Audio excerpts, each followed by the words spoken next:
Hello, we are live back again. Welcome back to the Sports Doyen Presents the ISL Chatterbox with me, Prathamesh. Obviously, I'm pretty sure it's almost lunch break, probably 1 minute to go in the test match between India and England. So people will join in as soon as the lunch break is officially started. But we will kick off the show as well because it's been interesting. The week that has been in the ISL, the last week there has been lots of ups and downs in the points table. There have been a few really interesting games, tight encounters, obviously, because coming to this portion of the ISL, obviously, teams are more they are more careful in terms of the way they approach the game. Every point matters equally, especially in the current situation where you look at right from the Kerala Blasters and the East Bengal to Hyderabad and Goa. I mean, each and every team is scraping out for every point. The good news for two teams, ATK Mohun Bagan yesterday qualified for the ISL semis, and congratulations to them. And Mumbai City FC, they also qualified for the semi-finals a couple of days before that with their result, which they got against FC Goa. So two teams now are all certain in the semi-finals of the ISL. So coming to this week, again, काफी अच्छा रहा ये week ISL के लिए काफी अच्छे performances थे हमने काफी अच्छे गोल्स देखे we saw players like Ishan Pandita, Ravlin Bojo step up. We saw Diego Mauricio, almost single-handedly along with Jerry Moimthanga take take Odisha to that point. We saw a really interesting game yesterday where it seemed that East Bengal, against all odds, seemed to have clutched on to a point, but clutched on to victory rather. But Aridani Santana had other ideas in the final moments. So unfortunately for SC East Bengal, the point was the only thing that they could get out of the game. A few more interesting results, and we'll go through all of them one by one. Um, we'll go first to the result on last Saturday, that was on the 6th of Feb. It was Odisha FC versus ATK Mohun Bagan, and as you can see on the results out here, Odisha FC lost the game 1-4 to ATK Mohun Bagan. Not really shocking because Odisha, first of all, change in management after the debacle that happened. Um, it was obviously going to be difficult against an informed ATK Mohun Bagan team. I think one of the few cases that have been made against Antonio Habas in the recent years has been कि बंदा काफी reactive football खेलते थे ऐसा काफी लोगों ने बताया था he likes to play on the break, he likes to set his teams up defense strong defensively, but especially after signing Marcelino in the January window, they look that positivity going forward was always there with Roy Krishna, with David Williams, with Manveer Singh, but needed someone to be a little more creative, probably be a little more bold in the way they put those forward passes. And I feel with Marcelino, they've got a perfect player now. And Antonio Habas's team is now just raring to go. Two really well taken goals by Manveer in that game against Odisha FC. It was 1-1 at halftime. Odisha did equalize right before halftime to make it 1-1 after Manveer scored the early goal. But then Manveer scored another beautiful goal in the second half, and then it was again Roy Krishna who simply can't stop scoring. Probably one of the best foreign imports that we've ever had in the history of the ISL, and the most consistent player the last couple of seasons at least. So Roy Krishna making it a really good day for them. Um, Akshay joins us. Akshay says hi, hi Akshay. I hope. By the way, I missed a couple of overs. So if somebody could guide me out, whether India ended the session with only 3 wickets down, so that would be absolutely perfect. Um, Coming back to the results, obviously it was ATK Mohun Bagan's day that day. And coming to the rivals, SC East Bengal on the Sunday, 7th February, the early kickoff against Jamshedpur, where East Bengal won the game against Jamshedpur by 2 goals to 1. Another game that seemed to have what you could call, it was a very cagey encounter. It was another game where teams didn't really want to go for the win. They were very cautious in the way they went. They didn't go hell for leather. As you'd go early on in the season, try to get those 3 points quicker. But the situation that East Bengal are in, it's a very curious situation because at the start of the season, in the couple of games that they lost early on, nobody would have given them a chance. They didn't look the standard of the ISL. and they're grinding it out, and I think fantastic work that's been done by the coaching staff, I must say, especially on set pieces. They have a set piece specialist coach in their team who's working on really well, both defensively and offensively. They're doing better. Matty Steinman, Anthony Pilkington are looking like two very, very good players that they have signed, and they're working out very, very well for them. JJ hasn't really, fired all cylinders, but I think these two players have been absolutely first class for them, and it obviously helps when you have such top quality players doing well. Matty Steinman, obviously, for me, had a fantastic game in defensive midfield. He's the holding midfielder, got the goal as well to win them the game. But I think apart from that, he had really really good game. His positioning was quite good. He made quite a few interceptions. He was there, winning those midfield battles. So very good game for Steinman. For Jamshedpur, I felt it was a result that they could do without, because they were looking on the upward curve with Farooq Chowdhury being back in that side. Owen Coyle's team were looking at it. They were going to do better, but unfortunately for them, the result didn't work out. Going to the next result, the late kickoff, or the usual kickoff time on Sunday, last Sunday on 7th of Feb, Hyderabad and Northeast ended up in a nil-nil draw. Uh, Again, a result that I think both teams would have accepted, considering the situation, because both of them were really tight in the battle for the top four. Obviously, either one of them would have taken the win all the way, but unfortunately, it wasn't to be. Uh, neither of the strikers, I felt, Aridane or Sandanza, really got into the game for Hyderabad. Their wingers, they didn't really look in the game either. The game was basically more about the midfield battles, won or lost, as it is usually in a KG game. Uh, Akshay adds about Roy Krishna, and we will talk about him later, because it's you just feel like every week there's going to be one player who's going to do better than him, but then Roy Krishna ends up stealing all headlines. And Akshay says what a brilliant season it has been. Yes, Akshay, I can totally agree with it. It has indeed been a wonderful season for Roy Krishna yet again, and I don't think he shocked anyone by that.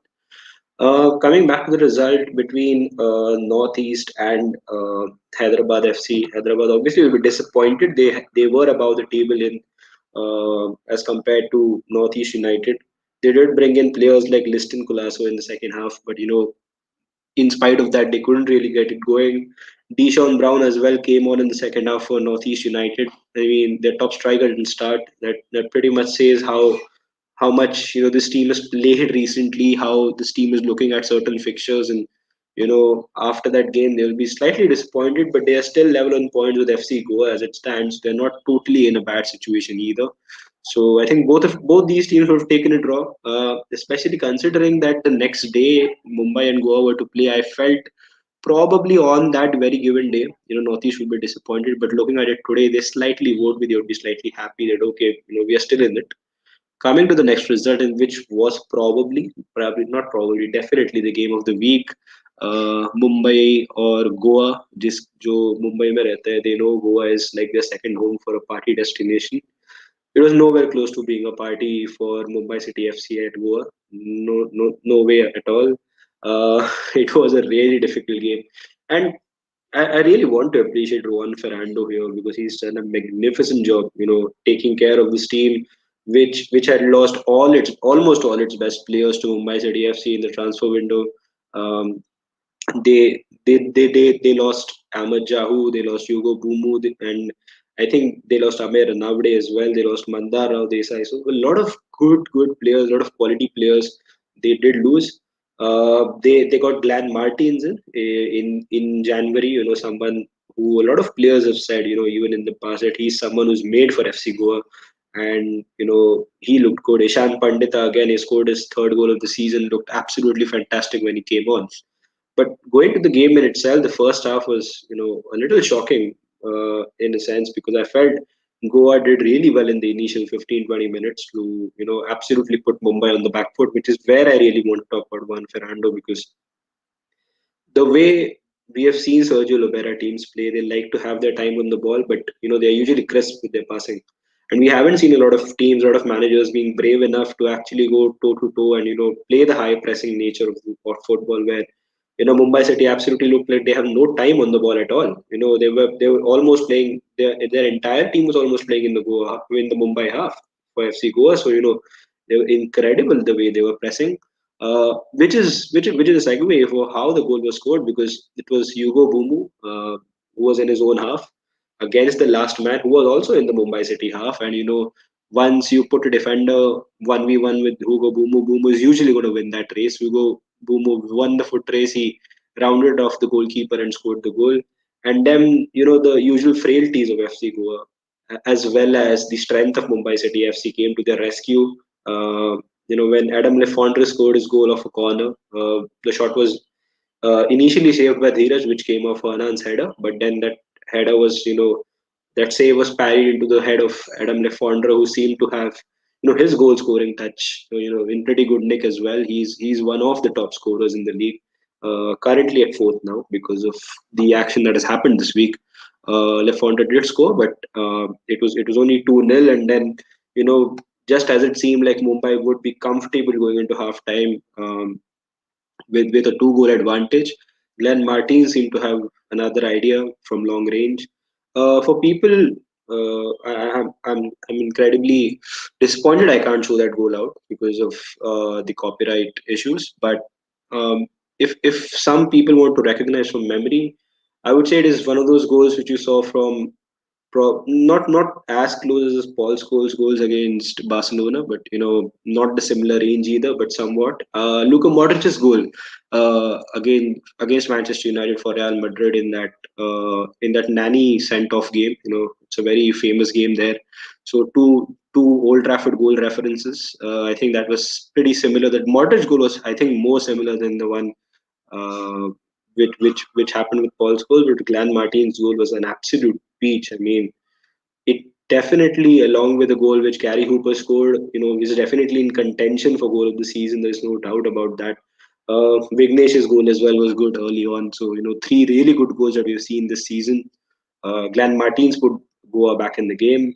Igor Angulo, who seemed the 36-year-old, who, many said that probably will not hit the levels of Koro. It's very difficult to hit the levels of Koro. What Koro Minas has done for the two seasons before that, before this one, has been incredible for FC Goa, for Sergio Libera's FC Goa.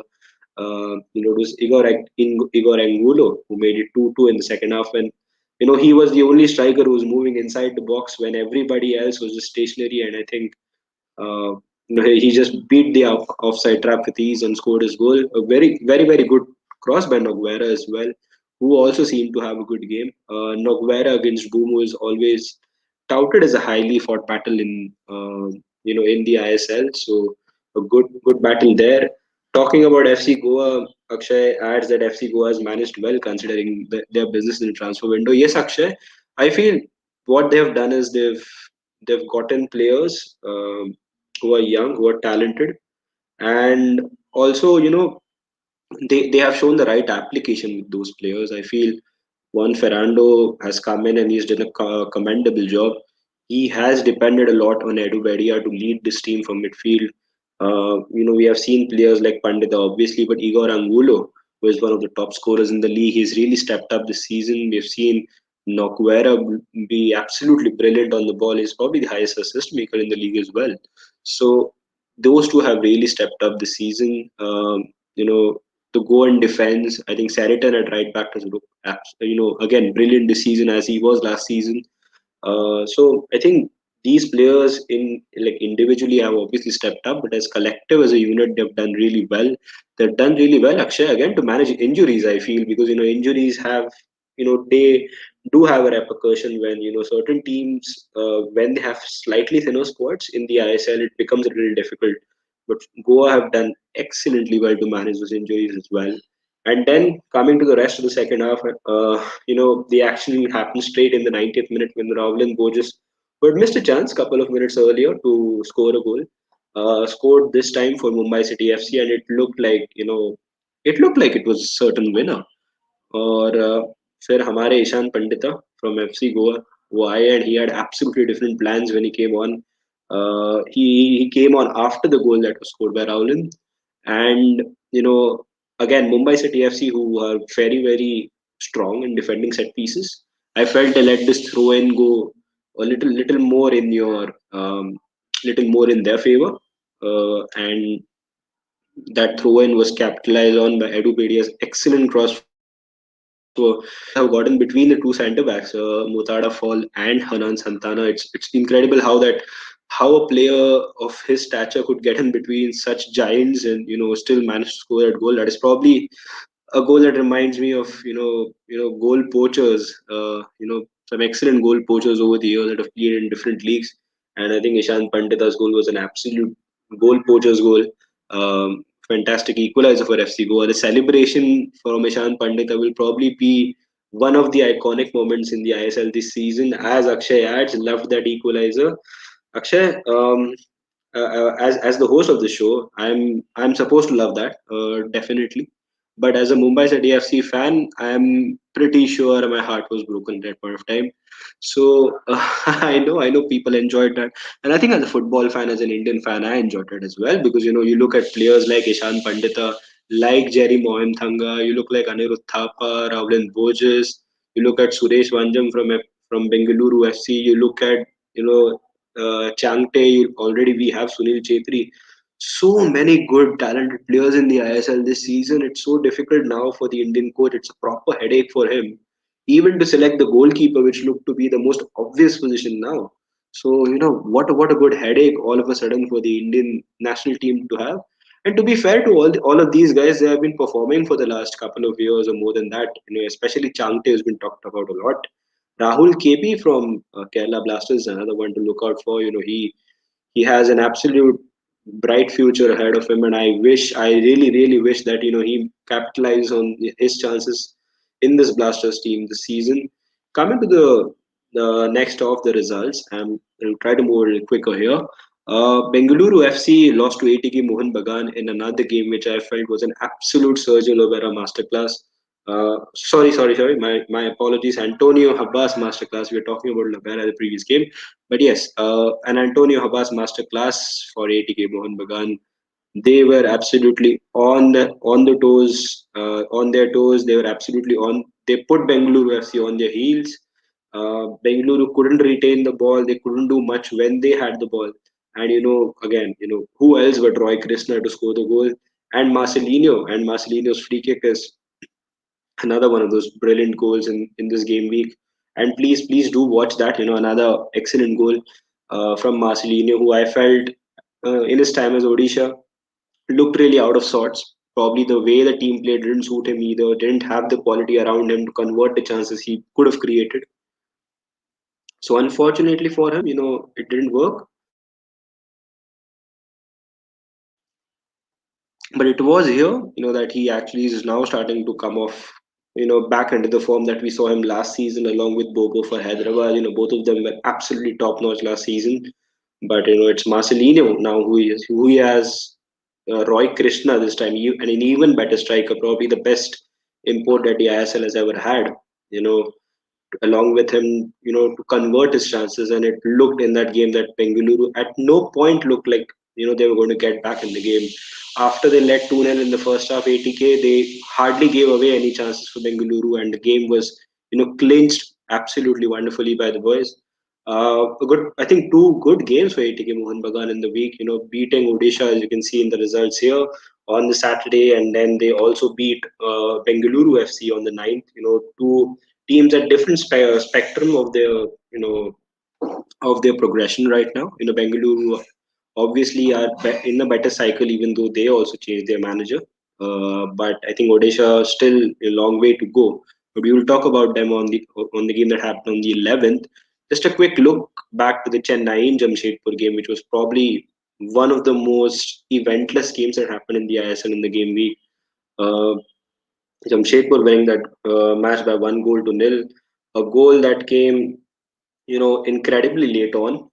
It was Enes Sipovic who scored the own goal, in fact, for Chennaiyin FC for Jamshedpur to grab onto that victory. A very, very good result for Jamshedpur fans. For Owen Coyle against his former team, there was a lot of um, a huge build up for that. Obviously, when a manager or a player faces his or her former team, there's obviously a huge build-up. Owen Coyle, I felt, played the way he played at Chennai. He had a strong setup and he wanted to build off that. And I think he's doing the same at Jamshedpur. He's done a good job so far, I feel, because Jamshedpur are again one of those teams like Odisha who like to develop young talents. They don't really go looking out for star players, and they like their academies producing young players, and the young players that they sign from all over India. So I think this result puts them in good stead in perspective as well. Still in the race for the top four. So congratulations to them. Coming to another game, which I felt interested me a lot. The Odisha versus Kerala Blasters game, because this was a game that had its ups and downs. Odisha 2, Odisha 2, and Kerala Blasters 2. Kerala Blasters, I felt, they were the better team. Obviously, they had their chances. Rahul KP had an excellent game. I've been talking about him a lot, and I hope that he lives up to the expectation that people have of him. A good game for him as well. I think Diego Mauricio, obviously the hero of the match, scoring 2 goals. But it wasn't as straightforward, because I felt in the first half, both teams really lacked that cutting edge in the final third.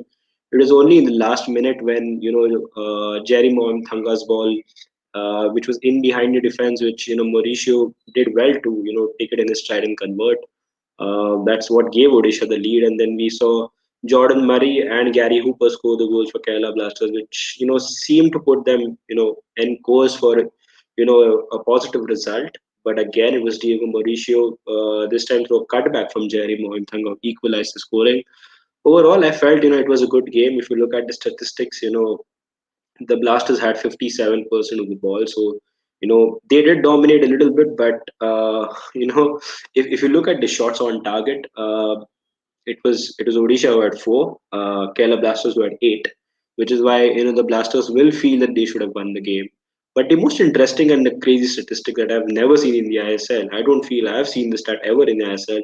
I hope if I'm wrong, somebody corrects me. 28 shots by Kerala Blasters, out of which 14 were off target and 6 were blocked. Only 8 on target, which shows how much Kerala Blasters, went ahead in that game and wanted to win, but they just couldn't convert. They were off target, or they were they were they were they were immensely not so clinical in the game. So unfortunate for the Blasters fans that they couldn't get a result. And the last result that we're going to talk about, SC East Bengal versus Hyderabad yesterday. That uh, Anurag here at the Sports Doyen is a fan of Hyderabad FC. We have had East Bengal fans before on the channel as well, and East Bengal definitely seemed to be on course for victory yesterday. They scored a goal in the second half, and it looked like they were going pretty good. When Bright Enobakare scored his goal.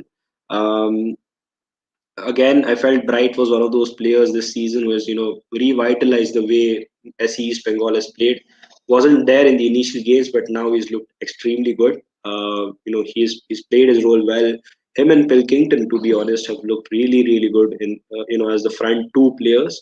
And I think they build off a solid back four and off midfield. So I think they look good side. They were leading 1-0. To be fair to Hyderabad yesterday, I felt that they created the chances that should have won in the game. They will be disappointed come the result, and they will also be disappointed that players like Sandanza couldn't convert earlier.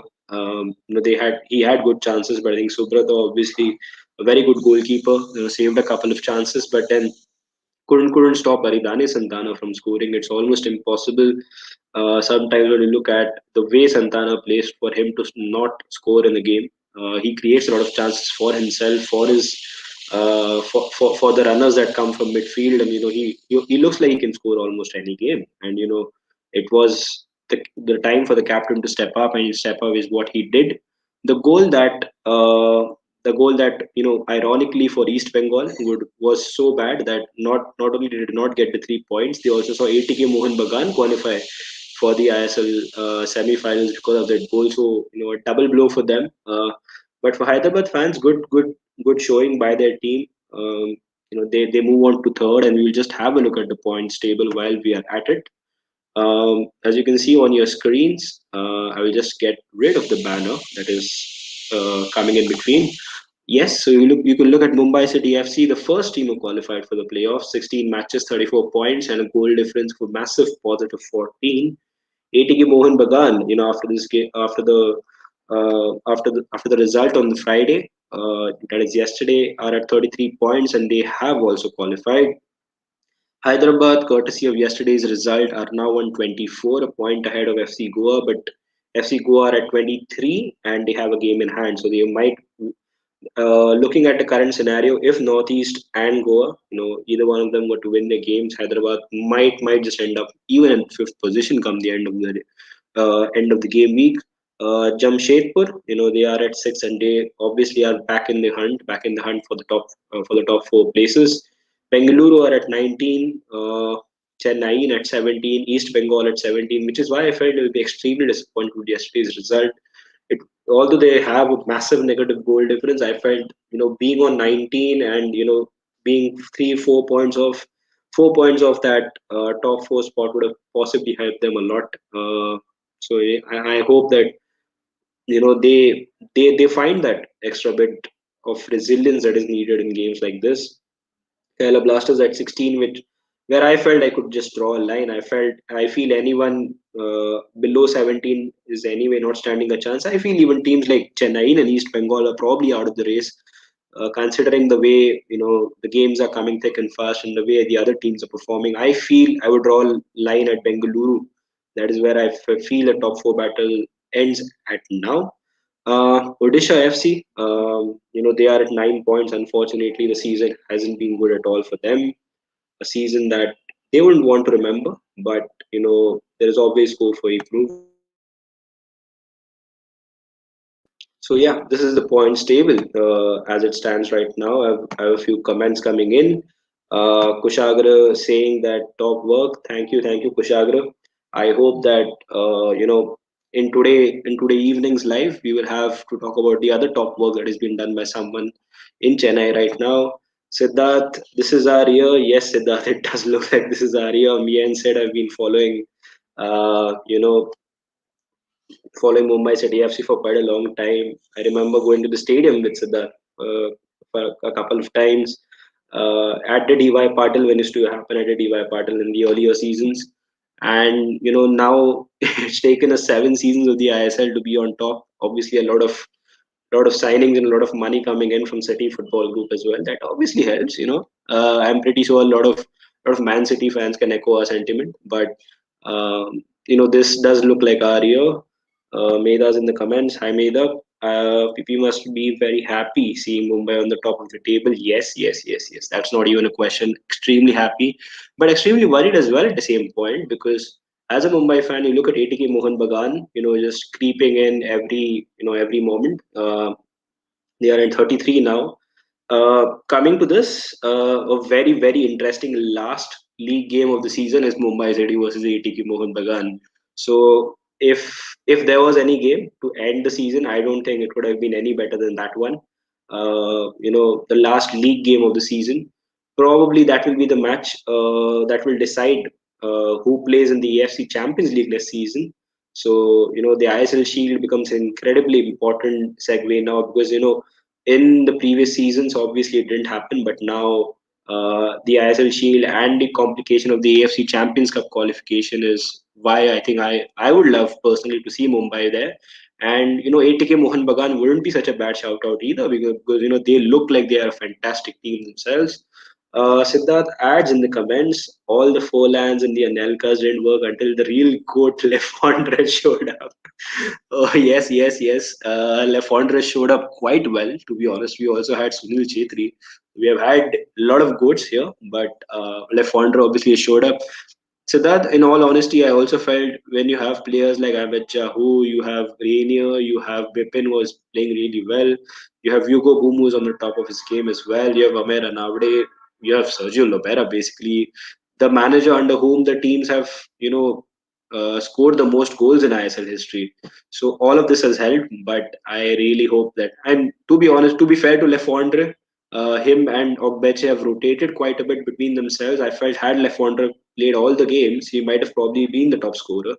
But I think Ogbeche has also scored crucial goals in crucial games. So Let's hope that the real goat, as Siddharth calls him, Lefondre, ends up winning the ISL Shield. Siddharth, I don't want to complete this. We know what this is. It's a funny chant. Kushagra says ATK Mohun Bagan for the ISL Shield. Yes, Kushagra, we can definitely see the fact that you are a Mohun Bagan fan, and I wouldn't put it against ATK Mohun Bagan. They definitely looked like a team that could be, could be winning the Shield, considering the dip of form that Mumbai has had of late. Siddharth adds, we have Amrinder Paji. Yes, we have Amrinder Paji. Congratulations, by the way, to Amrinder, who's completed 75 appearances for Mumbai City FC. So, you know, uh, congratulations to Amrinder. He's been a mainstay in this team for quite a long time. The Golden Glove winner in ISL 3. Huge congratulations to Amrinder, and I hope that I can see him as the number one in India as well. Not just because of the form that he's had. I feel there are other goalkeepers like Albino Gomez who've done well, Vishal Kaith has done well, Katti Mani has done well. Siddharth Rego has been following Katti Mani since the time that he was playing for Mumbai FC in the I League. So Katti Mani is another really good talent. Kushagra says that no, let's hope Mumbai choke. Oh, okay. Kushagra, I wouldn't mind if to be as a football fan, as a fan of the ISL, I wouldn't mind if any of this team actually win the ISL Shield, because they're the two most deserving teams this season to win the Shield. Coming to a few specials here, and coming first to the stats, the Golden Boot is again back in contention with Roy Krishna, 12 goals. Igor Angulo is on 11. Diego Mauricio is on 9 himself. So they look in a good stead right now. Golden Glove, Arindam has creeped up ahead of Amrinder at 144 minutes per goal conceded. Amrinder is at 130.9. And that goal which he conceded to FC Goa in the final minute is why he's there at second spot and not at first. And yes, Kattimani, who we talked about, at 100 minutes per goal. Most passes, Edu Bedia, Ahmed Jahu, Raulin Bojas, that hasn't changed. The tackles has changed. There was a certain Raulin Bojas in that tackle list, but now he's been replaced by Ito Monroy, and McHugh has been replaced by Cole Alexander. So two players who two players who are really looking good this season as well, and they are the main defensive midfielders in their team. So they're doing well for their teams as well. So it's a good race for the Golden Boot. I feel Lefont is still in that Golden Boot race himself. I feel Roy Krishna or Angulo will be disappointed if they don't end up there, because both of them are looking absolutely top notch. Um and I think again, Golden Glove is another interesting one because Katti Mani is in that race. We have Amrinder Singh in that race, and obviously Arindam from ATK Mohun Bagan is doing an excellent job himself. I feel that there is a little 1v1 that's happening between Siddharth Reg and Kushagra. Siddharth adds Kushagra by, I will be shocked if Mumbai decide if Mumbai don't choke. Uh, oh yes, Sid. We have had this history in the last few years of choking in big moments, including the final game of last season where we lost to chennaiyin. Siddharth adds to the comments. Yahoo in that passes and tackles list, insane. He's an insane player, Sid, but he's also the player who's been sent off the most times this ISL season. So there are ups and downs with him. He's obviously one of those who carry on the pitch with a little bit of risk, but what he gives you as a reward for all that risk is absolutely top notch. And when you see him in that passes and tackles list, he is an insane player. Siddharth adds also Bojas almost matching him, even more insane. Yes, the development that he's made since he signed from Northeast United, Rowling Boris has been fantastic. Just a cheap plug here. Do read my article in the Sports Doyen. I've posted an article on Rowling Bojas, to please do read that on our website. It is about the rise of Rowling Bojas this season. The comments have been flying off, and Kushagra adds, sorry to go out of context, but can't have Mumbai choking today. Yes, he's talking about a test match will be live in the next 4 minutes, so I plan to end this before that. Coming to the team of the week, and the team of the week is obviously a big one. Arindam Bhattacharya from ATK Mohun Bagan is the goalkeeper. Preetham Kotal from ATK Mohun Bagan. Sandesh Jangan from ATK Mohun Bagan. I know a lot of East Bengal fans might not be happy, but when you win two games the way you do in the week, it's almost impossible not to have a lot of Mohun Bagan players in there. Akash Mishra from Hyderabad, Peter Hartley from Jamshedpur, Rowland Borges from Mumbai City FC, Matty Steinman Matty Steinman from SC East Bengal. So there is a little bit of happiness for you, East Bengal fans. You know, I feel he's been one of those very underrated players this season. He's played excellently well. Him and Rowland look a really good partnership, and I'm really looking forward to see that someday if it is possible. Gary Hooper from Kerala Blasters, he has looked in top form in the last 2 weeks. He has been scoring goals. He's been scoring wonderful goals. He's been creating quite some opportunities for his other players as well. Diego Mauricio on the left wing from Odisha scored a couple of goals the other day. Looked in absolute top form. Manveer Singh on the right. Manveer Singh in this game week especially has looked absolutely fantastic. He scored 2 goals against Odisha. Looked quite the part against Bengaluru as well. And then how can you have someone else but Roy Krishna? To be fair to Goa fans, I see a lot of no Goa player to be honest in this list. The reason being that the players I wanted to put on that list were Igor Angulo, but he got topped off by Roy Krishna. I wanted to put Ishan Pandita, but then Manveer's performance was fantastic. Wanted to put Noguera, but Gary Hooper has been brilliant this week. Wanted to put Glenn Martins, but Matty Steinman is absolutely fantastic, and so was Raul Moses. So and Sheraton as well. I felt was had a decent game, but Preetham Kotar had a fantastic game.